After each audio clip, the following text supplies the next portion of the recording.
বাংলাদেশের অন্যতম প্রধান কবি পল্লীকবি জসীমউদ্দীন ছিলেন বহুমুখী প্রতিভার অধিকারী। তিনি একাধারে যেমন ছিলেন একজন মহান কবি, ঠিক তেমনই ছিলেন একজন গীতিকার, সুরকার, এমনকি একজন চারণ কবিও। বাংলা একাডেমি প্রাঙ্গণে কবিয়াল বিজয় সরকারের সাথে জোট বেঁধে পালা গান গাওয়া তার সেই অবিস্মরণীয় বহুমুখী প্রতিভারই স্বাক্ষর হয়ে রয়েছে। এছাড়াও বাংলাদেশের প্রাচীন লোকসাহিত্য, লোককবি, সুফি সাহিত্য এবং সুফি সাধকদের ব্যাপারে তার ছিল অগাধ উৎসাহ। লোকসাহিত্য, লোকসঙ্গীত, জারি গান ইত্যাদি বিষয়ের ওপর তৎকালীন সময়ে যতগুলো আন্তর্জাতিক গবেষণা হয়েছে তার অনেকগুলোতেই তিনি প্রত্যক্ষ সাহায্য করেছেন বলে প্রমাণ পাওয়া যায়। জীবনের দীর্ঘ 50 বছর সাধনা করে তিনি বাংলার প্রত্যন্ত অঞ্চল থেকে সংগ্রহ করেছিলেন অসংখ্য দুষ্প্রাপ্য, মুর্শিদি, সুফিবাদী গান এবং আধ্যাত্মিক সাধকদের জীবনী। সেগুলো তৎকালীন সময়ে মাসিক কল্লোল ও ভারতী পত্রিকায় প্রবন্ধরূপে প্রকাশিত হয়। আজ আমরা তার সেই অসামান্য গবেষণা ভাণ্ডার থেকে একটি প্রবন্ধ তুলে ধরব, যার বিষয়বস্তু নুরুল্লাহপুর দরবার শরীফের প্রতিষ্ঠাতা, পদ্মার পাড়ের বিখ্যাত সুফি সাধক হজরত শাহ লাল শাহ বা সানাল ফকির। শাহলাল ফকির, লেখক পল্লীকবি জসীমউদ্দীন। শাহলালের বাড়ির ধারের এক হিন্দু ভদ্রলোক শাহলাল চরিত নামে একখানা পুস্তক প্রকাশ করেন। সেই পুস্তকের সামনের পাতাগুলি নাই, সুতরাং লেখকের নাম প্রকাশ করিতে পারিলাম না। খুব সম্ভবত 1923 সালে কিংবা 1924 সালে এই পুস্তক ছাপা হইয়াছিল। এই পুস্তকের সবগুলি বিবরণ বিশ্বাস করা যায় না। সাধারণ হিন্দু ভক্তের দৃষ্টি দিয়া তিনি যাহার নিকট যাহা শুনিয়াছেন, হয়তো তাহার উপর কিছু রং চড়াইয়া এই পুস্তকের বিবরণ লিপিবদ্ধ করিয়াছেন। সব ঘটনাকে সত্যের কোষ্ঠী পাথরে যাচাই করিয়া লন নাই। এই পুস্তক অনুসারে শাহলালের পিতার নাম শেখ সিরাজউদ্দিন। পুত্র বড় হইলে তাহার পিতা শাহলালকে একদিন ভুই ক্ষেতের তদারক করিতে বলিয়া অন্যত্র চলিয়া গেলেন। ইতিমধ্যে অপরের গরু আসিয়া ক্ষেতের সমস্ত ফসল খাইতে লাগিল। শাহলাল ভাবিলেন, এই নিরীহ গোজাতির মুখের গ্রাস যদি কাড়িয়া লই, তবে তাহাদের নিকট চির অপরাধী হইব। এই ভাবিয়া তিনি গরুগুলিকে কিছুই বলিলেন না। মুহূর্ত মধ্যে সমস্ত ফসল গাভীগুলির পেটে চলিয়া গেল। ইতিমধ্যে শাহলালের পিতা সিরাজউদ্দিন সাহেব নিজের ক্ষেতের ফসলের অবস্থা দেখিয়া মাথায় হাত দিয়া বসিলেন। তিনি শাহলালকে ভর্ৎসনা করিয়া বলিলেন, হতভাগা, এখনই আমার গৃহ হইতে বাহির হইয়া যা। অভিমানী পুত্র তখনই গৃহ হইতে বাহির হইয়া গেলেন। ঘুরিতে ঘুরিতে শাহলাল অপর একটি গ্রামে আসিয়া পৌঁছিলেন। একটি বৃক্ষতলে দাঁড়াইলেন। এমন সময় একটি গাভী আসিয়া তাহার সম্মুখে দাঁড়াইল।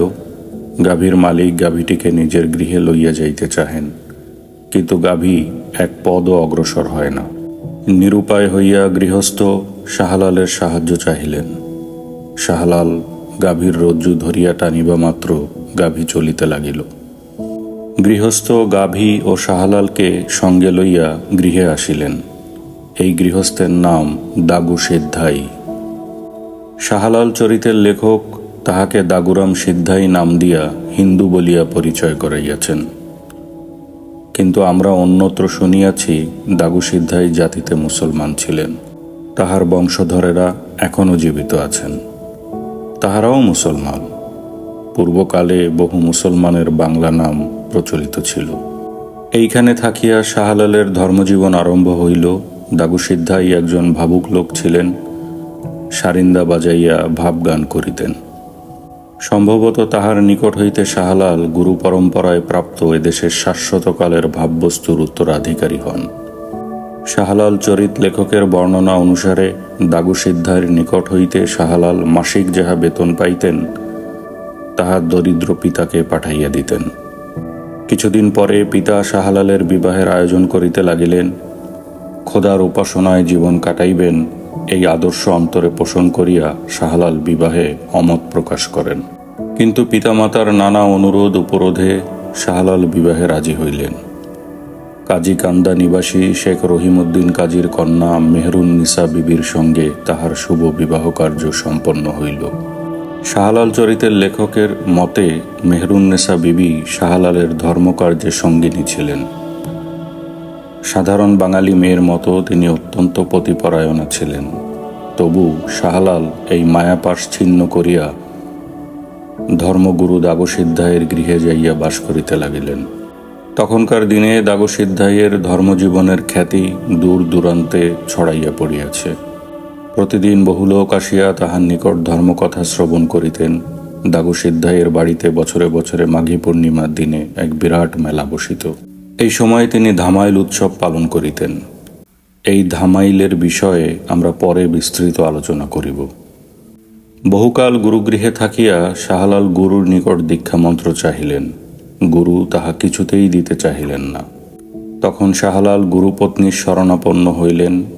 গুরুপত্নীর অনুরোধেও দাগসিদ্ধায়ের মন টলিল না।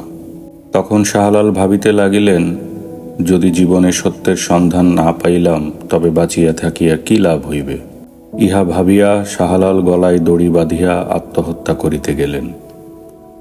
দাগসিদ্ধায়ের স্ত্রী ইহা দেখিতে পাইয়া শাহলালকে এই কার্য হইতে নিরস্ত করেন। তিনি শাহলালকে পরামর্শ দেন, ওই যে গাছের উপরে একটি লাউ লতায় লাউ ধরিয়াছে, তুমি ওই লাউটি পাড়িতে যাইয়া ভূমিতে পড়িয়া মরার মতো হইয়া শুইয়া থাকো। শাহলাল তাই করিলেন। গুরুপত্নী তখন দাগসিদ্ধাইকে যাইয়া বলিলেন, দেখো, আমি শাহলালকে উচ্চ ডাল হইতে লাউ পাড়িতে বলিয়াছিলাম, সে সেখান হইতে পড়িয়া গিয়া মরণের অপেক্ষা করিতেছে। তাহার এই শেষ মুহূর্তে তাহার কর্ণে সত্য মন্ত্র দিয়া তাহার মুক্তির ব্যবস্থা করো। গুরু তাহাকে ইষ্টমন্ত্র দান করিলেন। ইহার কিছুদিন পরে মাত্র 56 বছর বয়সে দাগসিদ্ধাই ইহদাম পরিত্যাগ করেন। গুরুগৃহ হইতে শাহলাল নিজ আবাস নুরুল্লাপুরে ফিরিয়া আসিয়া গোপনে ধর্ম সাধনা করিতে আরম্ভ করেন। 1923 সালে আমি একবার শাহলালের জীবনীর বিষয়ে নানা ঘটনা সংগ্রহ করি। 1333 সালে ভারতী পত্রিকায় প্রকাশিত মুর্শিদা গান প্রবন্ধে তাহা সন্নিবদ্ধ করি। সেই প্রবন্ধে শাহলালের বিষয়ে যাহা যাহা লিখিয়াছিলাম তাহা নিম্নে উদ্ধৃত করিতেছি। ফরিদপুর জেলায় গোলডাঙ্গি গ্রামের এক বৃদ্ধের মুখে প্রথমে এই কাহিনীগুলি শুনি। শাহলালের অন্যান্য ভক্তের মুখেও এইগুলি শুনিয়াছি। পরে শাহলালের দৌহিত্র সাইজুদ্দি ফকিরের সঙ্গেও আলাপ করিয়া প্রবন্ধে লিখিত বিবরণগুলি যাচাই করিয়া লই। প্রায় 300 বৎসর পূর্বে, খুব সম্ভব 1700 সনের প্রথম অর্ধে শাহলালের জন্ম হয়। তখনও এদেশে ইংরেজের রাজত্ব কায়েম হয় নাই। 15 শতাব্দীতে গৌরাঙ্গ যুগে বাংলার অন্দরে কন্দরে যে ভাব বন্যা প্রবাহিত হইয়াছিল, তাহার রেশ তখনও থামিয়া যায় নাই। শাহলাল এই ভাববন্যার গ্রামীয় প্রতিমূর্তি, অথবা বাঙালির অন্তরে শাশ্বত যে ভাববস্তুতে প্লাবন আনিয়া গৌরাঙ্গদেব জগৎ মাতাইয়াছিলেন, শাহলালের ভাবপ্রবাহ সেই শাশ্বতকালের বাঙালির ভাব জীবনের আর একটি ধারা। সেই সময়ে শাহলালের বাড়ি হইতে কিছু দূরে পদ্মা নদীর ওপারে বাইমাহাটি গ্রামে প্রসিদ্ধ ফকির দাগসিদ্ধাইয়ের আবির্ভাব হয়। বাল্যকালে ইহার নিকট হইতে শাহলালের ধর্মজীবন আরম্ভ হয়। ছোট ডিঙ্গি নৌকা বাহিয়া প্রতিদিন সন্ধ্যা বেলায় তিনি নদীর ওপারে বাইমাহাটি গুরুর বাড়ি যাইতেন। সারা রাত্রি গুরুর কাছে ঈশ্বর আরাধনা করিয়া সকালবেলায় গৃহে ফিরিয়া আসিতেন। যেদিন যাইতে পারিতেন না, সেদিন পদ্মার তীরে বসিয়া সারিন্দা বাজাইয়া বাজাইয়া কাঁদিয়া কাঁদিয়া গাহিতেন, ওপার আমার মুর্শিদের বাড়ি, এপার বৈশা কান্দি আমি রে, বিধি যদি দিতরে পাখা, উড়িয়া যাইয়া দিতাম দেখা, উড়িয়া পড়তাম দাগুসার পায়ে রে। এই রূপে বহু বৎসর কাটিয়া গেল। ওপারে গুরুর কাছে কি কি শিখিয়াছিলেন তাহা জানিবার উপায় নাই। শাহলাল প্রথম জীবনে সারিন্দা বাজাইয়া কান্নার যে সাধনা করিয়াছিলেন, সেই সাধনাই তাকে বাংলার নিভৃত পল্লী খোড়রে আজও অমর করিয়া রাখিয়াছে। ইতিমধ্যে একটি ঘটনা তাহাকে লোকসমাজে প্রচার করিয়া দিল। পূর্বে চৈত্র মাসে বৃষ্টি না হইলে কৃষকেরা নানারূপ অনুষ্ঠান করিত। কেহ সিন্নি করিত, কেহ নৈলা গান করিত, আবার কেহ কেহ খোদার নামে নামাজ পড়িত। পূর্ববঙ্গের অনেক স্থানে এখনো বৃষ্টি না নামিলে এইসব অনুষ্ঠান হয়। বলা বাহুল্য যে এই সময়ে কৃষকের মেয়েরাও নানারূপ অনুষ্ঠান করিতে কুণ্ঠিত হয় না। কুমারী মেয়েরাও বদনা বিয়ের গান গাহিয়া আড়িয়া মেঘা কুড়িয়া মেঘাকে ডাকিয়া সারা গ্রাম মুখরিত করিয়া তোলে। সেবার যখন কিছুতেই বৃষ্টি হইল না, তখন নুরুল্লাপুর হইতে 12 মাইল দূরবর্তী গ্রামের কৃষকেরা শাহলালের গুরু দাগু সিদ্ধাইকে আহ্বান করিল। সারাদিন মন্ত্রতন্ত্র পড়িয়াও গুরু যখন বৃষ্টি নামাইতে পারিলেন না, তখন অনেকে ফকিরকে নানারূপ ঠাট্টা বিদ্রুপ করিতে লাগিল। কথিত আছে, ধ্যান বলে শাহলাল তাহা জানিতে পারিয়া 12 ক্রোশ পথ অতি অল্প সময়ের মধ্যে অতিক্রম করিয়া সেখানে যাইয়া উপস্থিত হইলেন। তারপর সিজদায় বসিয়া কাঁদিয়া কাঁদিয়া বুক ভাসাইতে লাগিলেন। তার কান্নার সঙ্গে সঙ্গে মেঘশূন্য আকাশ হইতে অবিরল ধারায় বৃষ্টি পড়িয়া মাঠ ঘাট ভাসাইয়া লইয়া যাইতে লাগিল। তখন গুরুকে কাঁধে লইয়া শাহলাল বাড়ি ফিরিয়া আসিলেন। এই ঘটনার পর হইতে তাহার নাম চারিদিকে ছড়াইয়া পড়িল। আর একবার রাজনগরের জমিদারের একটি ঘোড়া মরিয়া যায়। শোনা যায় শাহলাল সেই মরা ঘোড়া বাঁচাইয়া দেন। ইহাতে উক্ত জমিদার শাহলালের বাড়ি পাকা করিয়া দিতে চাহিলে শাহলাল বলিয়াছিলেন, আমার বাড়ি পাকা করিয়া দিলে কি হইবে, উহা পদ্মায় 5 বার ভাঙিবে। শাহলালের মৃত্যুর পর এ পর্যন্ত তাহার বাড়ি পদ্মায় 3 বার ভাঙিয়াছে। শিষ্যদের বিশ্বাস আরও 2 বার ভাঙিবে। বুদ্ধিমন্ত ঠাকুর নামে একজন ব্রাহ্মণ শাহলালের শিষ্য হইয়া পড়েন। তাহার শিষ্য হইবার কাহিনী এইরূপ। একদিন নদীতে আহ্নিক করিয়া বুদ্ধিমন্ত ঠাকুর কোনো বটগাছের তলায় বসিয়া জলযোগ করিবেন, এমন সময় এক মুসলমান ফকির আসিয়া সেইখানে উপস্থিত হইল। তাহাকে দেখিয়া ঠাকুর অবজ্ঞা ভরে কহিলেন, তফাৎ থাক, ছুসনে।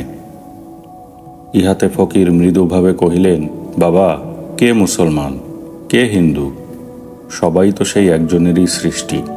তুমি যে নদীতে ফুল ভাসাইয়া দিলে, ফুল তো উজান বহিয়া গেল না। দেখো, আমি পূজা করি, ফুল কোন দিকে যায়। এই বলিয়া ফকির নদীর ধারে আসিয়া খোদার নাম করিয়া একটি ফুল জলে ভাসাইয়া দিলেন। ছোট ফুলটি উজান বাহিয়া চলিতে লাগিল। ফকিরের অসীম শক্তি দেখিয়া ঠাকুর তাহার পায়ে পড়িয়া গেল। বলা বাহুল্য, এই ফকির শাহলাল ব্যতীত আর কেহ নহেন। তিনি বুদ্ধিমন্তকে নানারূপ উপদেশ দিতে লাগিলেন। পরিশেষে এই বুদ্ধিমন্ত শাহলালের একজন প্রধান শিষ্য হইয়া পড়েন। ইনি 200 বৎসর জীবিত ছিলেন। এই রূপে শাহলালের নাম চারিদিকে ছড়াইয়া পড়িল। বহু হিন্দু মুসলমান তাহার শিষ্য হইল। আমরা শাহলালের কোনো বংশধরের নিকট শুনিয়াছি, তাহাদের প্রায় 1 লক্ষেরও ওপর হিন্দু শিষ্য আছে। ইহাদের মধ্যে প্রায়ই নমশূদ্র। কিছু কিছু অন্য লোকও আছে, তাহারা শাহলালের বংশধরদের পায়ের ধুলা মাথায় লয়। দরগার সিন্নি খায়, তাহাদের মন্ত্র পড়া জল পান করে, কিন্তু তাহাতে ইহাদের জাত যায় না। শাহলালের ধর্ম জানিতে হইলে তার শিষ্যদের ধর্মমত জানিবার প্রয়োজন। ধর্ম সম্বন্ধে কোনো বিশেষ মত ইহাদের নাই। হিন্দুকেও আমরা মন্দার, ফাতেমা ও আল্লাজির চরণ বন্দনা করিতে দেখিয়াছি। মূল কথা, যে গানে ভাব আসে সে গানই তাহারা গায়। তা সে গান কৃষ্ণেরই হোক আর আল্লাজিরই হোক। এক কথায় বলিতে গেলে ইহারা ভাবের উপাসক। আর এই ভাবের উপাসকই ছিলেন শাহলাল। লোকসভ্যতার অন্তরালে কাঁদিয়া কাঁদিয়া সারিন্দা বাজাইয়া শাহলাল আপন মনে মুর্শিদা গান গাহিতেন। তার মৃত্যুর পর সেই কান্নার গান তার শিষ্যরা গাহিয়া থাকেন। এবং আজকালকার মুর্শিদা গায়করা অধিকাংশই শাহলালের ভক্ত। তবে গনি ফকির, কুসুমদিয়ার ফকির ও নৈমুদ্দি ফকিরের শিষ্যেরাও অনেকে এই গান গাহিয়া থাকেন।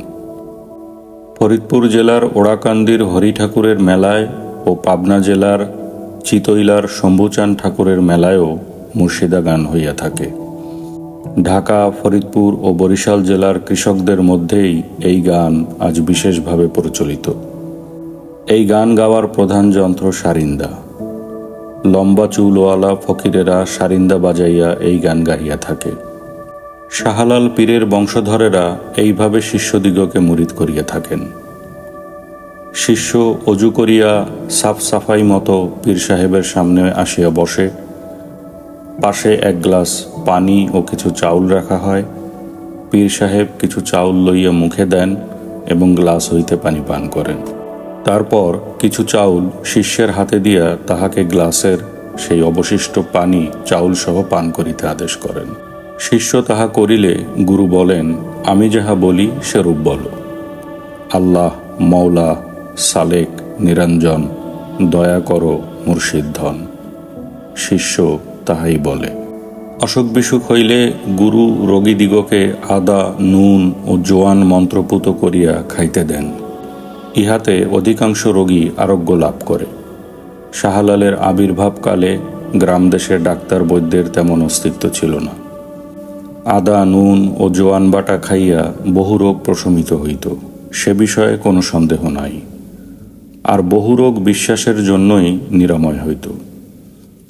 বাঙালি সহজে ভাবপ্রবণ। ভাববিহব্বল শাহলালের খোদাগত মূর্তি ও রোগ সারাইবার উপরোক্ত ঔষধি হয়তো শাহলালকে লোকসমাজে এত জনপ্রিয় করিয়া তুলিয়াছিল। প্রায় 105 বৎসর জীবিত থাকিয়া শাহলাল দেহত্যাগ করেন। তাহার মৃত্যুর পর তাহার 3 পুত্র বেচু শাহ, খোদাজান ও আসিম শাহ ফকির হন। ইহাদের মধ্যে বেচু শাহ 85 বৎসর, খোদাজান 95 বৎসর ও আসিম শাহ 75 বৎসর জীবিত ছিলেন। বেচু শাহর পুত্রদের মধ্যে বর্তমানে গৈজুদ্দি শাহই জীবিত আছেন এবং শাহলালের সম্বন্ধে যাহা লিখিয়াছি তাহার অনেক কথাই তাহার নিকট শুনিয়াছি। ফেলু শাহ, আইজুদ্দি শাহ ও আলতাফ শাহ খোদাজানের বংশধর। প্রায় 20 বৎসর ফেলু শাহ মরিয়া গিয়াছেন। তাহার সম্বন্ধে অনেক অসম্ভব কাহিনী শোনা যায়। আসিম শাহর কোনো পুত্র সন্তান ছিল না, তাহার 4টি কন্যা ফকিরি পাইয়াছিলেন। বলা বাহুল্য যে শাহলালের মৃত্যুর পর তার বংশধরেরা তার শিষ্যমণ্ডলীকে ভাগ করিয়া লইয়াছিলেন। এমনকি কবর হইতে অস্থি উঠাইয়া আনিয়া সিন্ধুকে ভরিয়া পৃথক পৃথক স্থানে পুঁতিয়া দরগা করিয়াছেন। নদীতে বাড়ি ভাঙিলে উক্ত সিন্ধুক উঠাইয়া লইয়া অন্যত্র পুঁতিয়া রাখা হয়। গৈজুদ্দি শাহ গত 1913 সনে জান্নাতবাসী হন। এই ঘটনা আমি গৈজুদ্দি ফকিরের নিকট শুনিয়াছিলাম। প্রতি বছর মাঘী পূর্ণিমায় প্রত্যেক দরগায় উৎসব হয়। সেই উৎসবে লক্ষ লক্ষ শিষ্য নানারূপ উপহার সামগ্রী লইয়া দরগায় হাজত দেয় ও সারা রাত্রি জাগিয়া মুর্শিদা গান করে। এই সময় প্রত্যেক শিষ্য আপন আপন গুরুদের মাথায় তেল দেয় ও প্রণাম করে। মাঘী পূর্ণিমার শেষ রাত্রে ধামাইল হয়। প্রথমে একটি চৌকোনা স্থানকে ভালো করিয়া লেপিয়া রাখা হয়। ধামাইলের পূর্ব পর্যন্ত শিষ্যরা তাহার চারিদিকে বহু মোমবাতির আলো জ্বালাইয়া রাখে। ধামাইলের সময় প্রধান ফকিরেরা গলায় ফুলের মালা ও মাথায় গাঁদা ফুলের গুচ্ছ জড়াইয়া খাস দরগা হইতে সেই চৌকোনা স্থানের দিকে অগ্রসর হয়। সম্মুখে ধামাইলের বাঁশ লইয়া শিষ্যরা অসুরের মতো পা ফেলিয়া চলিতে থাকে। সানাইয়ের সুরে সে সময় এক গুরুগম্ভীর আওয়াজ বাজিয়া ওঠে। ঢাকিদের বাদ্য সেই গাম্ভীর্যকে আরও জমাট করিয়া তোলে। বলা বাহুল্য যে ফকিরেরা প্রত্যেকে দরগা হইতে সামান্য কিছু কাঠ মাথায় করিয়া লইয়া যায়। পরে সেই ধামাইলের স্থানে আনিয়া আগুন জ্বালাইয়া দেয়। ধামাইলের বাঁশ লইয়া শিষ্যরা চারিদিকে ঘুরিয়া ঘুরিয়া জনতাকে দূরে রাখে। আতপ চাউলের আটার সহিত মাংস মিশাইয়া অনেকগুলি ছোট ছোট পোটলা কলার পাতায় বাঁধিয়া পূর্বেই পোড়ানো হয়। তারপর অনেক প্রকার মন্ত্র পড়ার পর প্রধান ফকির সেই আগুনে পা দিয়া একটু নাড়া দিয়া দিলে শিষ্যরা ধামাইলের বাঁশ লইয়া তাহার উপর নাচিতে থাকে। এই সময় সেই কলার পাতায় বাঁধা সিন্নির জন্য চারিদিক হইতে ভীষণ কাড়াকাড়ি পড়িয়া যায়। ইহাকে সকলেই লুটের সিন্নি বলে। ফকিরেরা পূর্বেই ইহার কিছু সংগ্রহ করিয়া রাখে, শিষ্যেরা চাহিয়া লয়। তাহাদের বিশ্বাস ইহা খাইলে রোগ ভোগ কিছুই থাকে না। এখানে সেই ধামাইলের সাথে হিন্দুদের চৈত্র পূজার বিশেষ সাদৃশ্য দেখা যায়। চৈত্র পূজায় যেমন বেত হাতে সন্ন্যাসীরা নাচিয়া নাচিয়া সমস্ত মানুষের মনে ভীতির সঞ্চার করিয়া তোলে, ধামাইলের মধ্যেও বাঁশ লইয়া শিষ্যেরা সেইরূপ নাচিতে থাকে। এই স্থানে ধামাইলের বাঁশ সম্বন্ধে দুটি কথা বলিতে চাই। জোড়া বাঁশ না হইলে ধামাইলের বাঁশ হইবার জো নাই। সেই জন্য ছোট থাকিতেই দুইটি বাঁশকে একত্র বাঁধিয়া রাখা হয় তারপর বড় হইলে কাটিয়া ধামাইলের বাঁশ তৈয়ার করা হয়। প্রত্যেক ফকিরেরই 8 থেকে 10টা বাঁশ থাকে এবং এক একটির নাম মান্দারের বাঁশ, আলীর বাঁশ, গাজীর বাঁশ।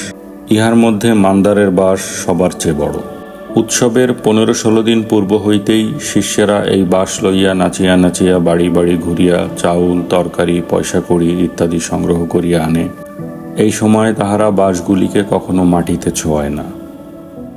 যদি রাখিতে হয় তবে চাউলের ধামার উপর রাখিয়া কোনো কিছুর হেলান দিয়া দাঁড় করাইয়া রাখে।